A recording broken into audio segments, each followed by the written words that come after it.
muito fácil. Fácil? É muito simples. 1 quilômetrozinho nessa pista aqui. Acabou. Mas tem, claro, a pegadinha. Qual a velocidade que tem que correr esse 1 quilômetro? 19 km por hora. Porque é o tempo seu da maratona. José Teles do Brasil! Brasil! 19 quilômetros por hora. É a velocidade média, mais ou menos, do trânsito de São Paulo. No horário tem... Aí você está na sua casa falando, ah, tudo bem. Mas não é tudo bem. Ah, de carro é beleza, mas na canela não é fácil, não. Essa pessoa atlética que terá muita dificuldade. E comigo ser ainda maior, está passando mais vergonha. Eles consideram uma pessoa que quase não faz nada de atletismo, não entende nada de atletismo. Fabiana Moura era atleta consagrada.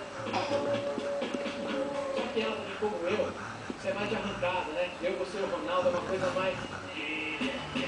O povo fica, né?